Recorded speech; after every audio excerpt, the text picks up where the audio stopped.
Hello friends, you're with the Lonesome Gamer, and I'm still playing Europa Universalis. Now, this is the third round of the last age, so this round and then another one, and then we're done. So I guess we only see this video, another one, and then some kind of review or something, I guess. So I've not shown the end of turn phase of the last round, so not too much happened. We have, let me see what exactly did actually happen. We might have seen additional revolutions here. I think at least one, but I'm not sure. A few of the unrest that we've seen went away. France is in big trouble. They have tons and tons of unrest, but they managed to get away with it, more or less. Reason is they are a bot, so they only have, there is this limit of 5 that they have to roll, and yeah, they never roll more than 5 dice. And I guess nothing too exciting happened apart from that. Well, we actually had an invasion of the Mamelukes, and you can see now I exchanged this for these old civilization tokens. So yeah, we had an invasion of the Mamelukes. They freed, or they liberated their capital, and that's pretty much it. So actually there's one important thing, and that is pretty much everybody is in war. The reason is that we had the card the Grand Coalition, which triggered a huge war between two factions. You have the Turks on the one hand and the Spanish on the other hand, and then everybody had to join one side. English and Austria joined the Spanish, while France and Poland joined the Turks. And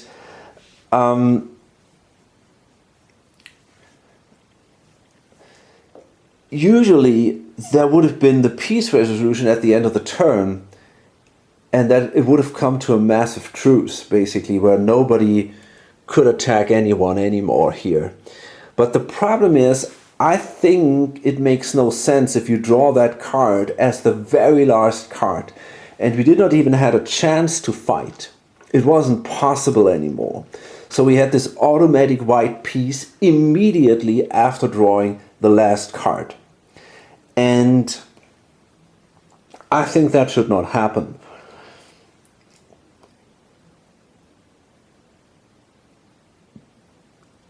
Because nobody basically could attack Austria anymore, for example.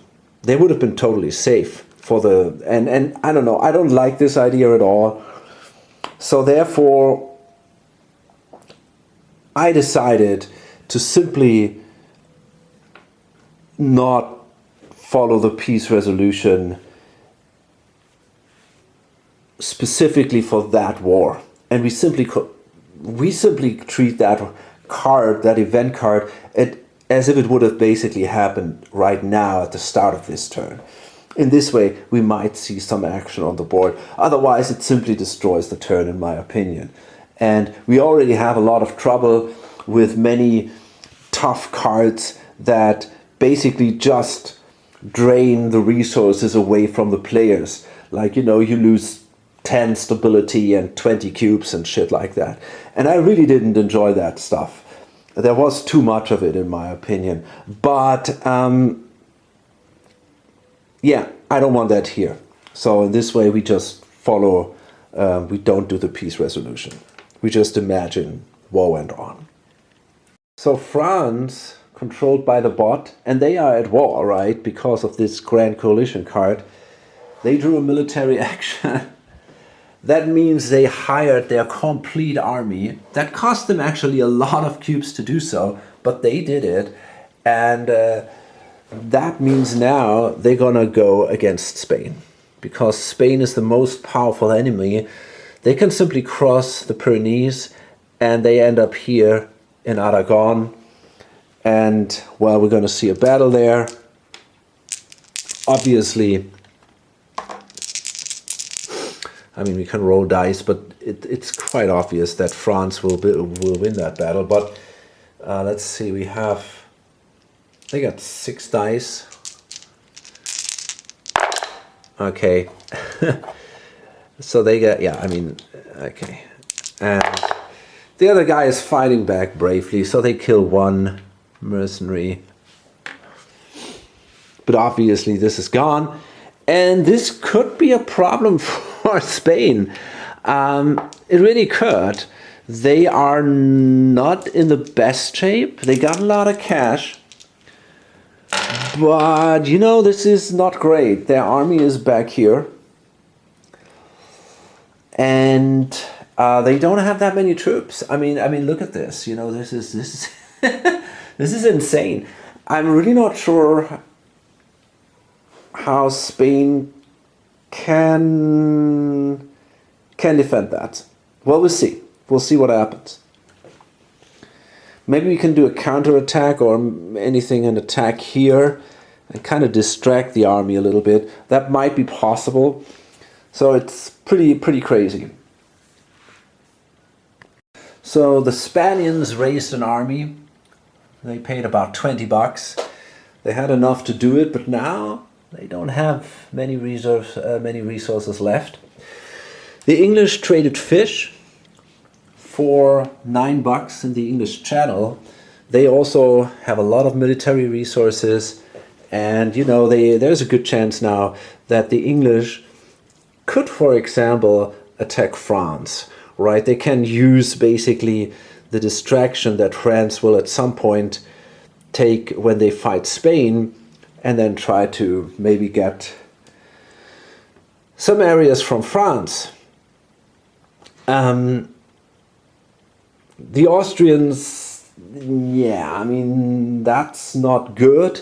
The Austrians played an exceptional year to get some cash that gave them 9 bucks. Maybe they get a chance to hire an army, but it's not going to be a big one. This is what they have right now. They have a manpower of 5. They have very little cash. So I think they're going to be the victim that everybody will pick on. And then the Poles, they also hired an army, 2 cannons, couple of infantry, and their plan is really to exploit the bad situation of Austria. They want to take Saxony, maybe even Bavaria and Austria too, maybe, and just, you know, grab as much areas here of the Austrians as they possibly can. Yeah, so that's going to be a bad situation for Austria overall, I guess. So the French sieged these 3 Spanish cities. The Spanish moved toward Lombardy, but they got to stop here in central Italy. And while the English founded a colony in Bahia over there, the Austrians tried to annex Rijeka. They just basically need 1 influence there. And then, oh wait a minute, that is a vassal? Is that important? I didn't realize that. So maybe it's actually not that easy. No, this is a vassal of these guys. Okay, so that means I gotta spend 2 influence, I guess. And then I could also try to... this is a bit tricky, actually. I think I can only annex these guys, and I can do that using a subjugate card. And then I would have this guy, and I can do it without getting the vassal. Yeah, I think that's what I want to do, because otherwise I need 2 subjugate cards to do it. But with a 1 tax a realm, 1 subjugate card is enough. And you don't have to if I'm right, you don't have to annex the vassals. You can also only annex just one, just the main province, basically. And the Poles moved into Bavaria, and they are simply going to try to siege a ton of cities there and gain additional provinces. This is interesting because the bot has no more towns. So that means he will not siege anymore, and if this should still be the case at the end of the turn, then the final scoring is immediately triggered. So we might see possibly an early ending, but I'm not sure about that. I think there is a chance that other players might. But the problem is that, I don't know. We'll see how it plays out. I guess we'll see how it plays out. I mean, the Spanish, I guess they would be actually okay with that. They are still very much in the lead, and they could attack now, for example, central Italy and simply take the cities out here. That would be just good for them. And I can actually see that happening because the Spanish have an advantage of kind of like 25 points over the bot player, over the French. So yeah, and it seems like they are the winner. They are in the winning position right now. So I can see that actually happen, and yeah, maybe we could see an end after this round. So the Spanish declare war against central Italy, everyone in there, and we have a claim, so that's fine. And now we got to fight a naval battle. They got 3 ships. Actually, I think even 4. This thing is a naval capacity of 4, I guess. I got 2 heavy ships, so I already did 2 damage. I destroyed 2 of the heavy ships, and then that's the automatic damage. I think they can do more. I'm not sure actually. I definitely do 1 more. I wonder if I can do another one. Let's see if the I'm not sure if the automatic damage comes in addition. So if technically if the heavy ships can do 2 damage, I gotta check that. That's actually good. So they can do 2 damage. So we got sufficient damage to destroy the Italian fleet. They will fight back, however, and they do 1 damage. So I guess I'm gonna take a damage on 1 of my heavy ships. That's good enough. Okay, and then I get back a cube.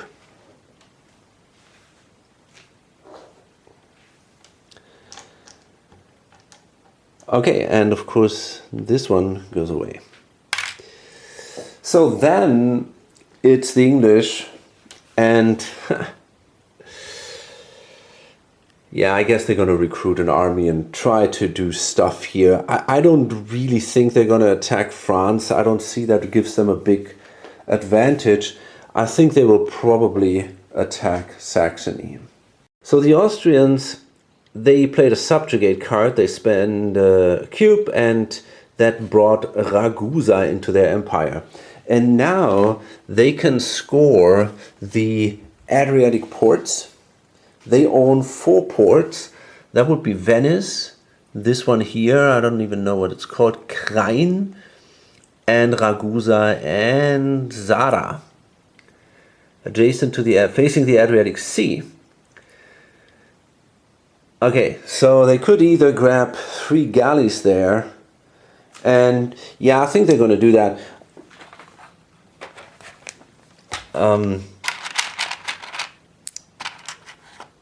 It doesn't really help them a lot, but I'm going to take them anyway.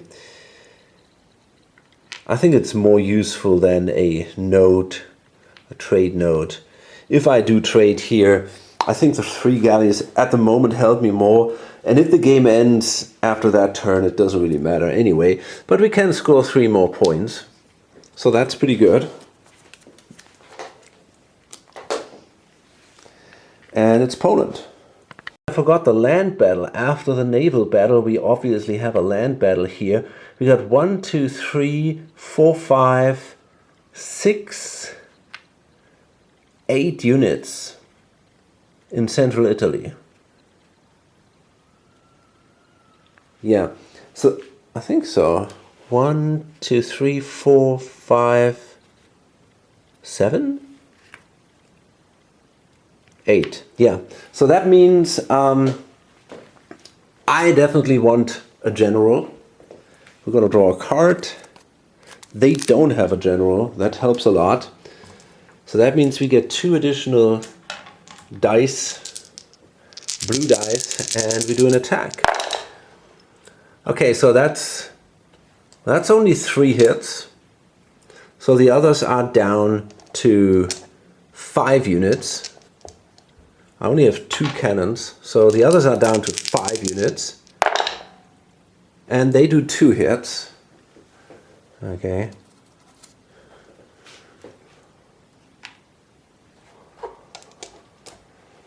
So we continue. And that's 4 hits, so the others now have only 1 unit left. That's 1 hit.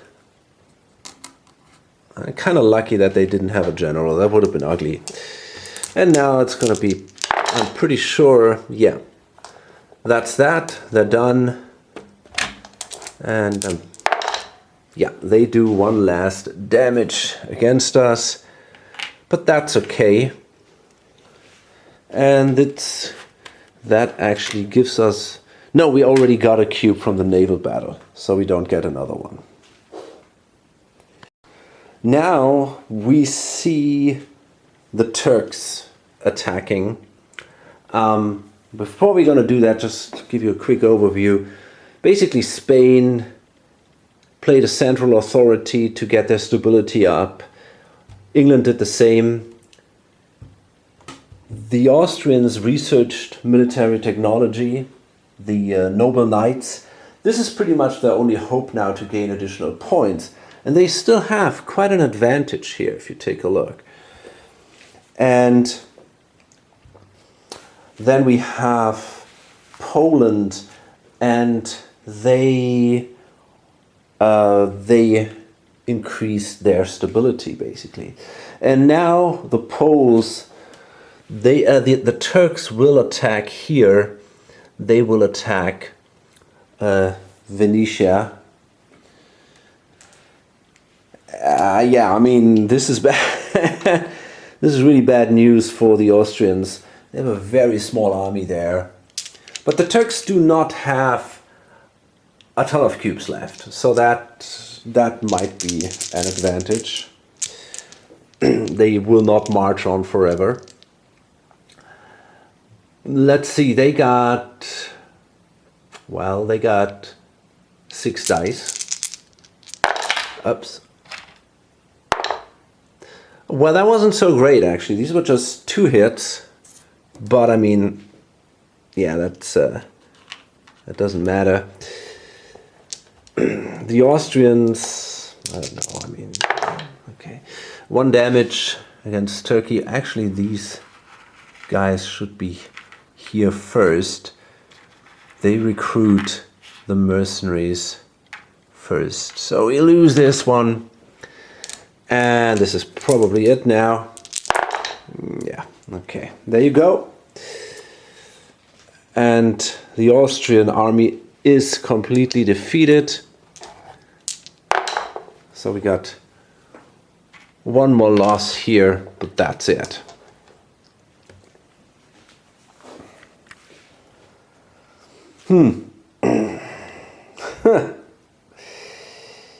Yeah, that's not good.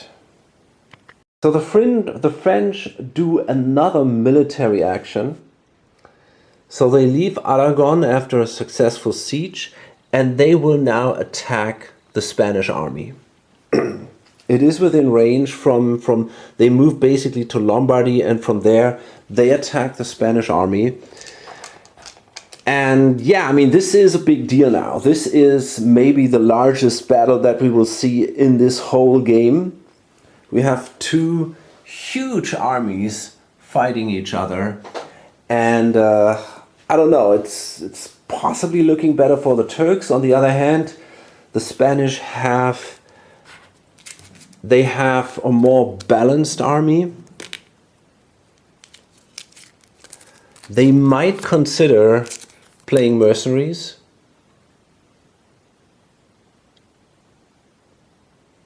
And I think they want to do that. So they're going to spend a cube here.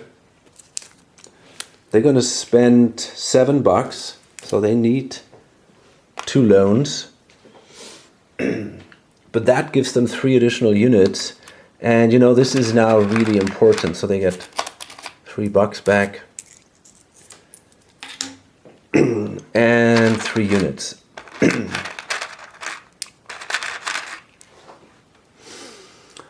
Okay. So there we go.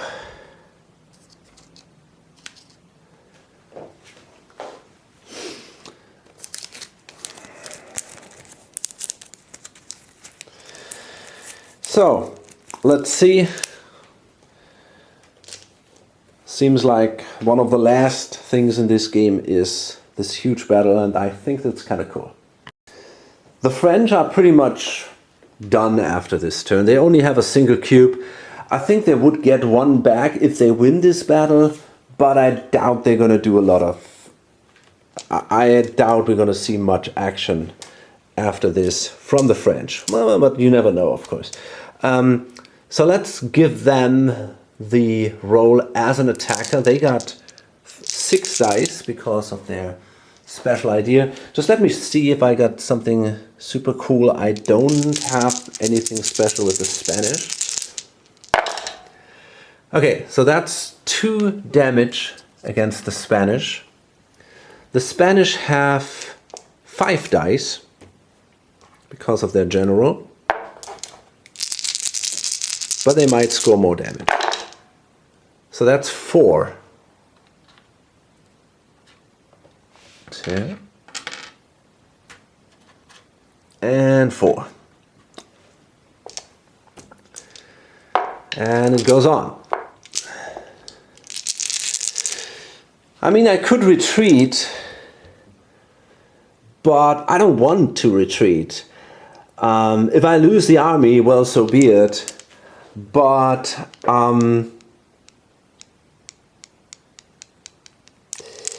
you know, I kind of like to take the cities in central Italy because that would give me the 5 crowns of the 5 points of the Italian conquest. So I kind of like to keep that. Let's see. God, that is terrible. That's really bad news.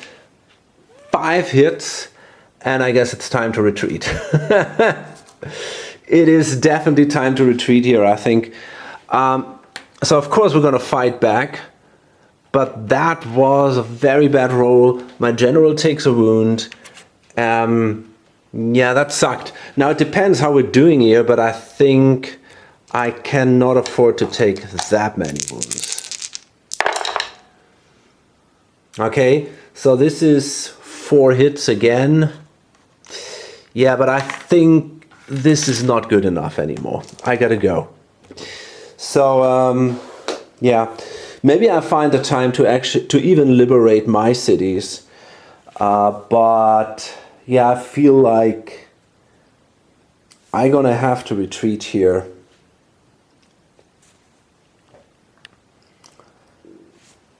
So, yeah, let's go back to Naples. Doesn't make any sense to fight on here. This is just crazy. So the French get an additional cube. They won that battle. And I will actually lose a unit. I'm going to give away some of my cavalry. You take an additional damage if you retreat. So the Austrians play the Constitution of Cadiz. That doesn't really help them, but they can mess around with the Spanish. And they are in 2nd place, while Austria is in 1st place. It sounds crazy, but it's a fact. So we say restore absolutism. Castile, Spain gains 1 admin and 1 military and must add unrest to all their large cities on the main map. So that is a bit painful.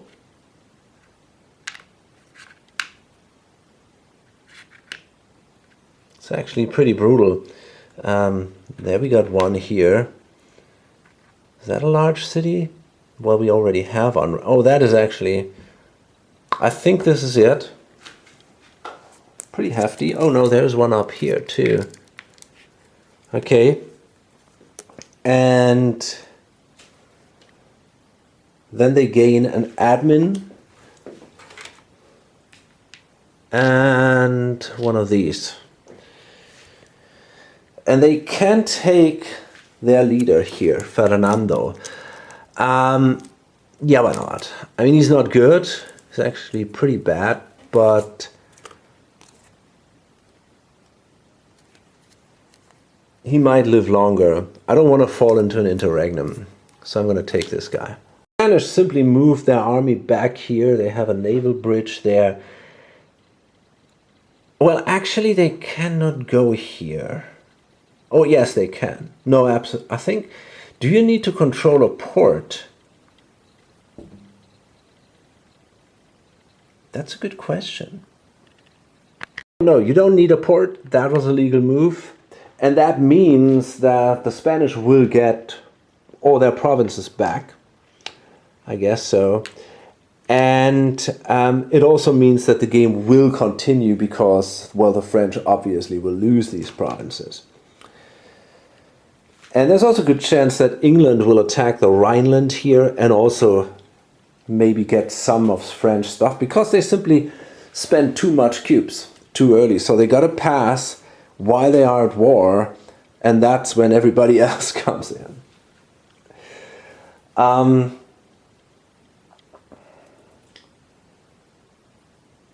Apart from that, not too much exciting happened, I guess. Yeah, no.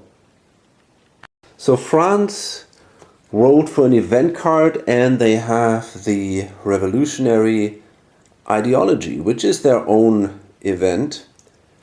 Put a revolutionary ideas marker insane. Louis the 16th can only become the new French ruler if Louis the 15th is their current ruler. Okay, that doesn't matter. Abolish feudalism. That's what they're gonna pick. That says the chart says that. France may research revolutionary regime or constitutional monarchy, and they will research the revolutionary regime. And that's what they pick. That's what the chart says. Okay, so we already have 1 here. And let's see, I already prepared that. Gain a stability, okay, whenever an opponent researches this idea, at the start of phase 3, lose stability. If not at war during phase 4, gain 2 military cube extra. Instant effect, gain 2 military cubes, set stability to -3, and state religion to revolutionary ideology. Okay, so stability to -3 is tricky. I think they don't really have stability, so I don't know. I'm considering flipping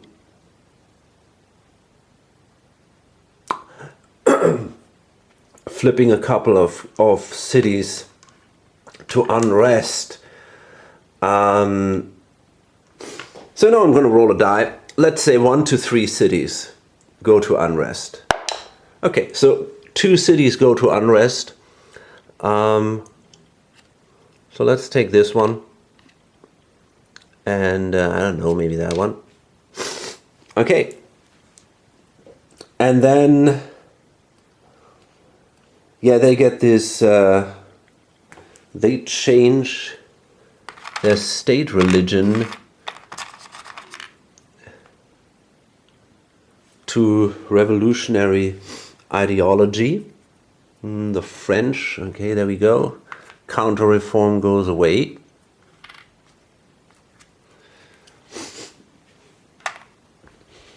And then they get two... What? Oh, here, there we go. Then they get 2 military cubes. And that brings them kind of back into the game, which is bad for the Spanish, because they thought the French will not do anything but anymore, because they basically ran out of cubes. But now it's possible that we might see maybe French attacks or something. We'll see. English play the Voyages of James Cook.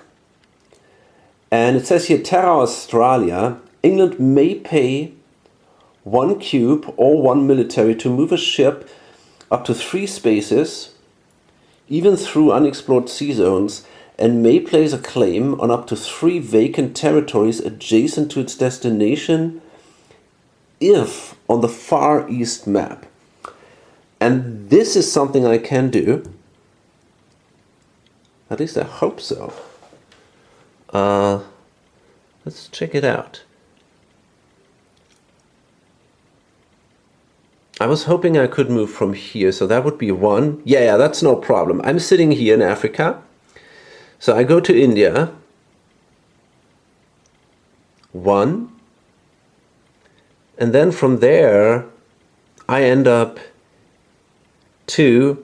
And then I can go to here. And I can actually place 3 claims in Australia. I just need to pick my claims wisely. So let's see what I want. I think I can easily take this one. Do we have another one? Now these are core tokens. I don't really want to take them. I might consider taking the one here from Kilva. Not quite sure though. We have here Terra Australia own 2+ of Eastern Australia, Southern Australia and Western Australia. You know what? I'm going to leave it with these 2, I guess. And maybe actually these 2. This one is easier to find. Yeah, so that's what I'm going to do. And I'm going to pay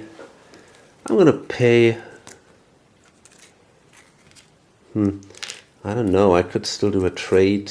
I'm not sure if I want to pay a military cube. Let me see. I guess I'm going to pay a military cube. And that's that. And now let me quickly, the Austrians did basically not a lot. They just did they did a trade action. They traded wine in Saxony and they got only $4 out of it. That wasn't terribly good for them. It also gave the French additional cubes as a passive income. So now they're back to 6 cubes. And honestly, I don't know, maybe the game will end here, because I don't see anybody taking the risk attacking France. Maybe, I don't know if the Spanish have a lot of cubes left, right? So maybe they can delay the whole thing long enough until France passes, because otherwise they don't want to get attacked by the French army again. So the Poles play the Industrial Revolution, and it says you may pay 3 admin to research the Industrial Revolution idea and take a free trade action, provided that you meet at least 3 of these conditions. I'm not sure. I thought first that the trade action you can only do if you have these conditions. But I'm not sure if they can actually. That's tricky. Maybe they cannot research the Industrial Revolution. They would have needed 2 large ports on the main map. They don't have that. 2 distant provinces. Nope. Scientific revolution, yes. But they also have a gold provinces. So they cannot do this. They still might consider doing that for the 2 admin. Yeah, I think that's what they do. Denmark actually just colonized southern Australia, so the English are not too happy about that. That's something that happened because of this event card here, and a cardinal of the Austrians died, and now again the Austrians do not control the papacy anymore. It's been a while, but now that's they basically controlled it most through the game, but now they lost control. So the Turks have chosen Vive la Révolution. So that means there's going to be a revolution in Turkey, and the way that works for the bot is a resolving bot research the revolutionary regime. Adjacent opponents without revolutionary regime gain 4 unrest and a claim on a resolving bot area. Okay, so that means they get the idea. I'm not even sure if I find a tag for that. God, I don't think so. I'm not sure if there are enough components there. I'm going to place this one here. That gives them 2 victory points. And again, it says gain 2 unrest, set the stability to -3, and the state religion to revolutionary ideology. Okay, so this is, I assume that this is also something that the bot has to do. Although it's not explicitly written there, but I think that's what's going to happen. And I also think that the absolute monarchy goes away now. I gotta check that. Okay, so after the attrition we have here spreading of revolutionary ideas. Okay, so the thing is, you can do this because it's the bot. You have to do an auto resolution, and I'm not gonna even start. The thing is that there are limited components, and here it very, very clearly says that you got to remove them from the board to place them somewhere else if there are no components left, which is the case right now. But you know, honestly, I'm not bothering. We have the auto resolution. I'm not trying to somehow figure out from where to remove them to place them wherever. This is just crazy. I'm not gonna start to somehow interpret the rules in some odd way and try to, I don't know, to count everywhere in Europe the economic strength and then try to figure out where it might go away from other places. This is insane. I'm not gonna start that. What I did is I simply took one revolutionary idea from the France bot, because usually they I might not even take it from a bot. I don't know. I took it from there for some reason, and I'm gonna place it in Constantinople because it's technically now good for the Turks to have these ideas so that they could spread from there. But it's odd. Usually the Turks, I don't know if they should have done that, and I find it very... Yeah, I find it really confusing that they did that, because in general it will probably give them trouble. But I don't know, we'll see. And then we got the rebellions going on. Okay, I gotta be honest, I don't really understand the concept of the revolutionary ideas. I just don't get it. So it seems you can become this revolutionary, this can become your state religion, right? Does that mean you are now basically something like a republic or, you know, some kind of democracy? Or does it mean that there is just a revolution going on at the moment and this is just more or less a transition? And the goal is to change back to some other... I'm not sure. It says here... wait a second here. If a revolutionary realm researches a government form idea other than revolutionary regime, they remove any unrest in their capital area and then change their state religion to match the religion of their capital area. I don't know. I mean, the whole thing doesn't make any sense to me. I think this is... I don't get it. I don't get it. There are so limited markers. What is your goal? Why do you do all that? If,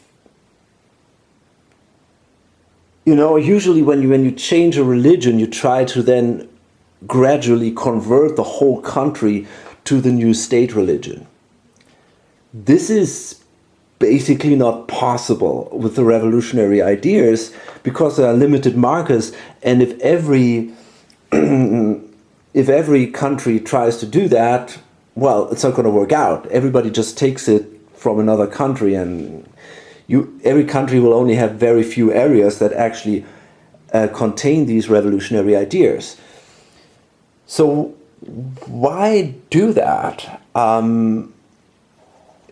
You know, what I could see, for example, if you have a country which is completely in unrest, like these guys, and then the rules would say you go through a revolution, and then if you go again to some kind of other government form, you get the opportunity to remove all the unrest. You know, that would feel like, okay, that makes sense. You know, you have the revolution, it's all terrible, and then at some point you can go back and then everybody's happy again, right? Because they had their revolution. But they had a change or something. But that doesn't seem to work like that. It just says remove any unrest or remove any revolutionary ideas in the capital area. What is this thing about? I don't get it. I just don't. I don't understand that. It makes no sense to me. So the Spanish, by the way, we had two revolutions here in France, but the French moved the army in and kind of cleared that again. Apart from that, nothing too bad happened due to these rebel roles.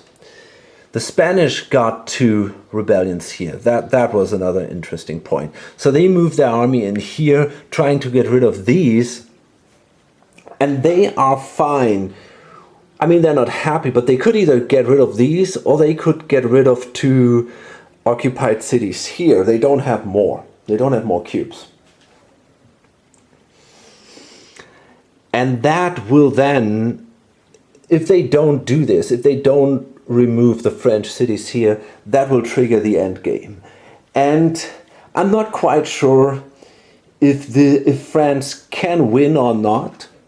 I mean, they are definitely second, and they are close. Maybe they can win. It's going to be interesting. It's going to be very close.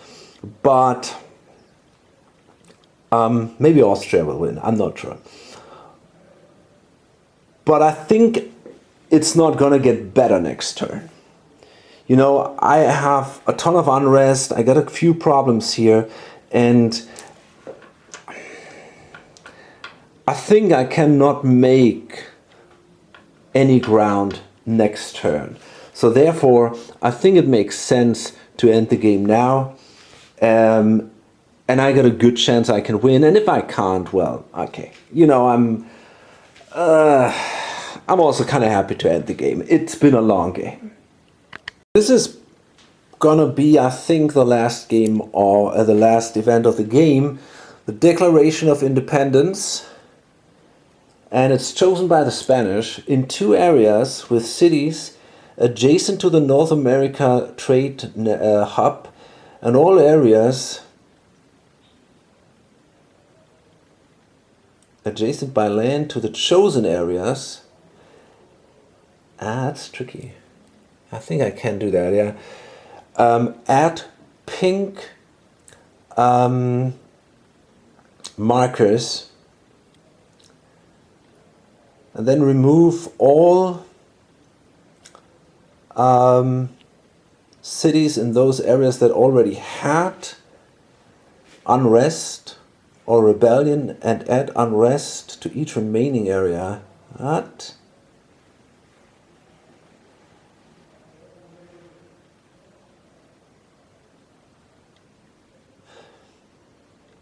Oh, they are placed underneath, I guess. These markers are placed underneath, so they now become the core province of a non-player realm, I guess. And then you have to add unrest. That's a little odd.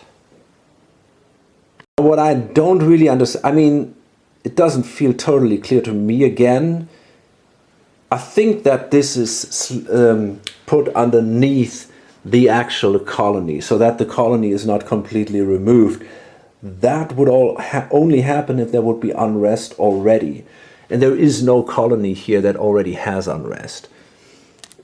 What about this one? Oh, that does. So this goes away. I'm going to choose these 2, Canada and New England. That means this one goes away.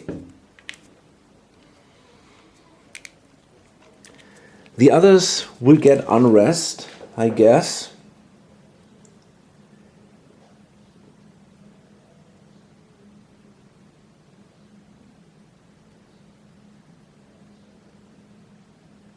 And a rebel.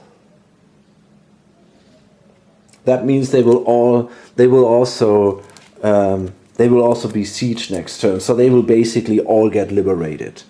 That's not good for England. They will lose this whole they will lose Canada and New England and England and and the US basically. Okay, that's pretty much it. Now I'm a little confused because it says a pink marker should be placed there. The pink markers are, I think they can be simply an additional. Yeah, we basically start a new non-player realm. That's what happens. It's kind of like the brown markers with the Netherlands, I guess. So we simply start a new player realm that is the US. Okay, so because the English don't have any cubes left, they can't do anything.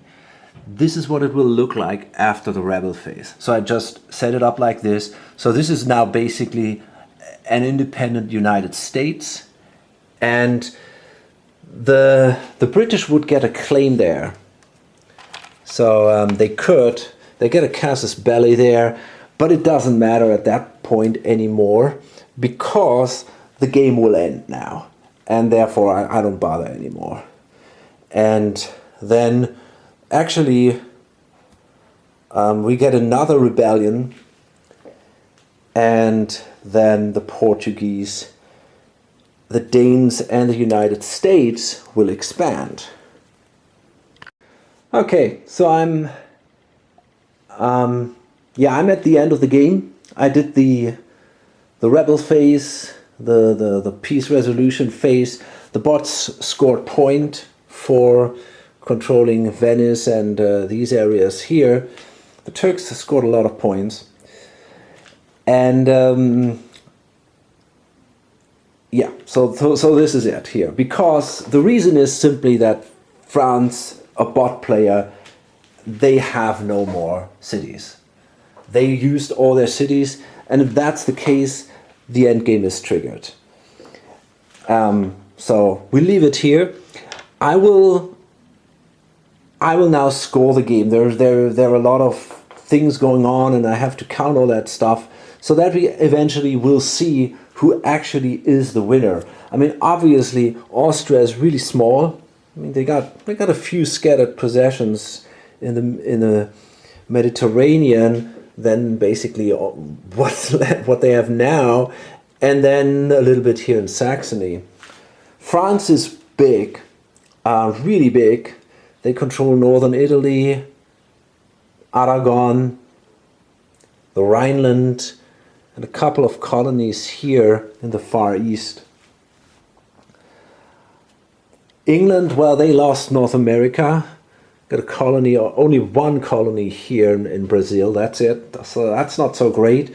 They control Great Britain, but they have a few positions here in Germany. But obviously they are behind what we would expect. Poland is huge. They really are. Yeah, I mean, all Lithuania, Poland, Bohemia, Bavaria, huge. Prussia, Brandenburg, massive. Parts of Hungary, incredible.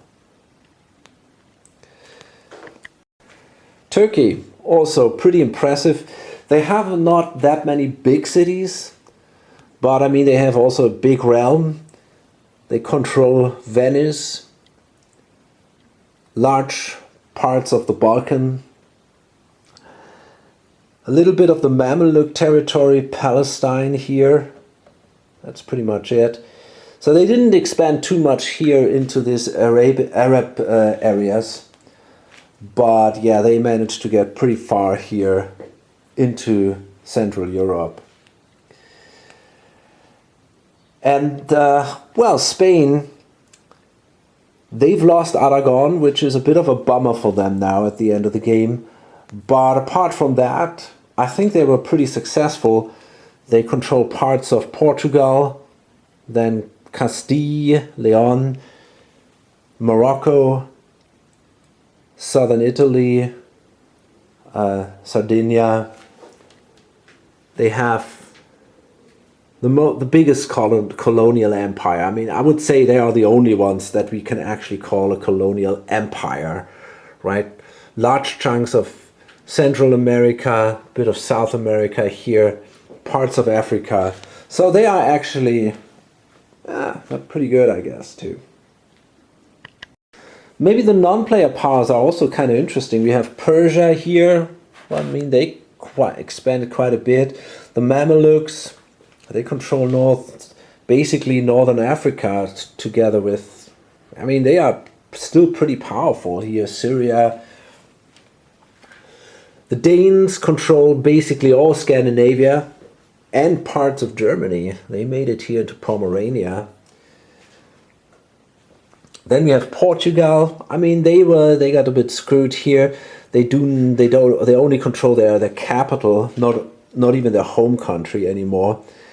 And then, but they control also parts of northern Africa. They got colonies all over the place. The Antilles. Here, Brazil, India, Arabia, not so bad. The Netherlands, well, yeah, I know, not bad either. They are still sitting there. Belgium, Netherlands. They got only one colony, though, here in Timor. That's not too impressive. And, oh, the Danes actually also have colonies over here. Australia. Oh, Portugal also has a colony here in Australia. And then we have now, the USA, basically. Okay. I got my final result, and it's actually a surprise. Didn't expect that. The winner is the Turks. And overall it was pretty close. The Turks won by 6 points. So we could say the last turn that they took Venice, that was pretty good, but even that would not have necessarily, they would have even won otherwise too. And they also get a few points for the alliances. So this whole chapter, the Grand Alliance, was definitely something that helped the Turks. The two alliances and Venice, you could argue that was what kind of made him the winner. So they're doing pretty good there. And in second, it's France. And also here, taking this, Aragon gave him definitely important points. And these points were taken from Spain. And therefore, Spain is only third. So they are 1 point behind France. And that was really a surprise to me. I thought Spain was probably first, but no. Then we got Austria. They were... after a while I thought maybe Austria can make it, but they just didn't manage to hold enough territory. They've lost Venice, Bavaria. If they would have held these two provinces, they would have won that. But yeah, they just couldn't. They just lost there too badly. And then it's actually pretty close, the Poles. And again, I mean, they are a massive empire now. So there's no huge surprise here. They didn't really make it to the top. Maybe if they had managed to fulfill a few more missions. Actually, they were doing pretty well with their missions, but yeah, they maybe if they had prosecuted the war here in the north, or even attacked, maybe they should have attacked here. If they had attacked Wallachia, Bulgaria, and they would have taken these 4 cities from the Turks,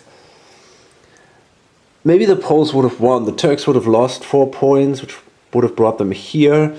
The Poles would have gained 4 points, 1, 2, 3, 4, and then additional points for the mission. I don't know if that would have been enough to be the winner, but yeah, actually it would. They would have won that by 1 point if they would have managed to take this from the Turks, but okay. And I think, yeah, and the English are far, far, far, far behind. I mean, they didn't even... I mean, while the others have kind of like 140 points, 130 points, the English are sitting at 89. I mean, they are the big losers of this game. Why? I'm not sure, to be perfectly honest. Their colonization went really, really bad. But I don't know if that would have made such a big difference. They are just, yeah, I don't know. I mean, they're not doing that bad here. They got a few provinces here and there, and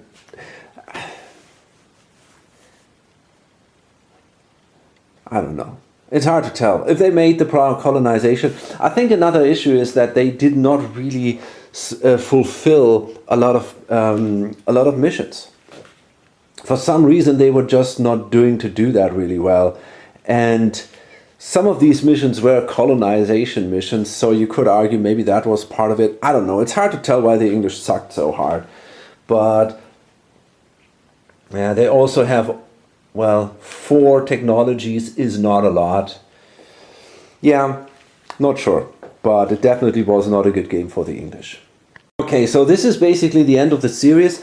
I want to do a review video about that because I played so much, so I just, you know, want to give a little more feedback than just 20 minutes or just, I don't know, 10 minutes or something. I want to talk a little longer about that. Right now, I gotta say, I'm relieved that it's over. Not because I didn't like it, but oh man, it was really long. I mean, 2 months. I think I played this now for 2 months. 45 videos or something, each going for a long time. I don't know. I want to thank you who stayed with me, and I mean, it was just, it wasn't, it was definitely a great journey, but it was very long, and you know, I want to play other stuff. I mean, this is the problem. If you have these massive games, even though I really enjoyed it over most of the time, I'm missing my other games. And this is a problem. But in general, I have to say, just this is fantastic. I mean, this is a fantastic game, and I will do a hopefully reasonable review about this in the coming days. Okay, so again, thanks for watching, and hope to see you on the next video. Bye. Actually, one more thing I want to point out, and you know, maybe that would not be an issue for other people, but you know, I'm from Germany, so it really struck me a little bit that that we have this end where Germany was just torn apart by all the other players, right? I mean, you got the French here in the Rhineland, which, okay, you could argue that kind of makes sense to a certain extent. And then you got the English here in Westphalia and Lower Saxony. Poland is taking Brandenburg and Bavaria. And then you got the Austrians holding Saxony. So, and the Danes here in Pomerania and also Poland there. So it feels a little bit like that is very ahistorical, obviously. And here I really miss Prussia. That would be, to get a little more of a historic feel, that would be very, very important to get Prussia at some point into the game. That's something that really bothers me. You know, some force who protects that a little better, who brings some kind of unity or some balance into this area here. That is really something I'm missing in this game. You could argue maybe there are other problems, like in Italy. Yeah, definitely. I can see that too. And the colonial situation is also not the way it should be historically, I guess. Although I'm not quite sure, I don't have that much knowledge about that. But here it's so obvious to me, and yeah, I wish there would be some mechanic in the campaign game that, you know, I mean, you have also the thing that you cannot enter Russia, that it's simply not part of it. And I wish there would be some mechanic that would somehow make it harder to go into the Holy Roman Empire. There is one, right? I mean, Austria is kind of the person who should protect that, or not Austria, but the emperor. But it didn't really work. By the way, we might have missed maybe some elections of the Holy Roman Empire. I just realized that. I don't know how many Austrian kings died, but I think toward the end, it seems like, for example, maybe Poland or England should have been the Holy Roman Emperor instead of Austria. I mean, it doesn't matter if you have kind of like zero imperial authority anymore. So I guess it's not that important toward the end of the game anymore. But yeah, I think that's something we missed. Okay, so anyway, hope to see you on the next video. Bye.